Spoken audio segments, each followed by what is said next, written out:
गौरव हिमालय के पास के छोटे से गांव में रहता था। उसके गांव के आसपास घने जंगल थे। एक छोटी सी नदी। रात को जंगलों में घूमने वाली आत्मा और भूतों की कहानी को सुनते सुनते ही गौरव बड़ा हुआ था। एक दिन गौरव के दोस्तों ने उसे गांव की सीमा के बाहर एक पुराने सुनसान घर पर जाने के लिए उकसाया। उनके दोस्तों ने कहा कि उस घर में कई साल पहले मौत हो गई है। एक महिला भूत बन के घूम रही है उस घर में। उसने अपने दोस्तों की बात मान ली और उस घर में जाने के लिए राजी हो गया। जब गौरव के घर के पास पहुंचा तो उसे बहुत ठंड लग रही थी। घर में पूरी तरह बिखरा हुआ था, जिसमें टूटे हुए खिड़कियां थी।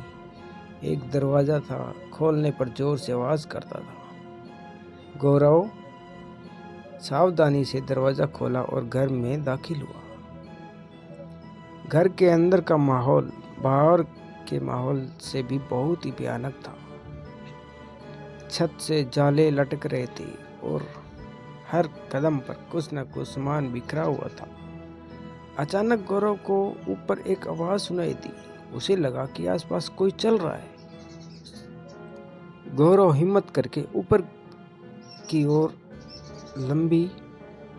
देखा तो लंबी बाल वाली एक औरत सफेद साड़ी में उसके तरफ आ रही है। गौरव डर के भागने की कोशिश कर रहा था कि उसी औरत की आत्मा ने उसका एक हाथ पकड़ लिया और गौरव से विनती करने लगी कि मेरी मदद करो। यह सुनकर गौरव चौंक गया।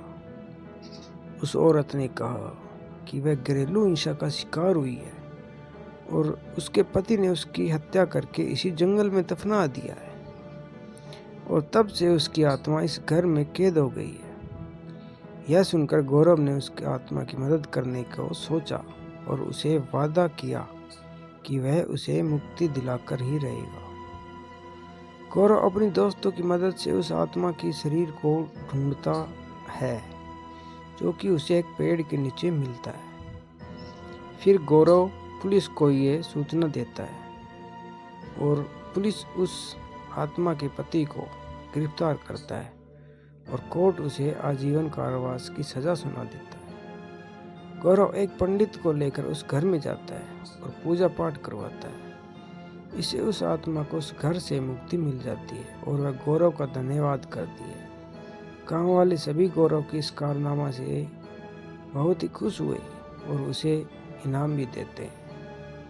उसी दिन से गौरव को भूत और आत्माओं से डर लगना बंद हो गया।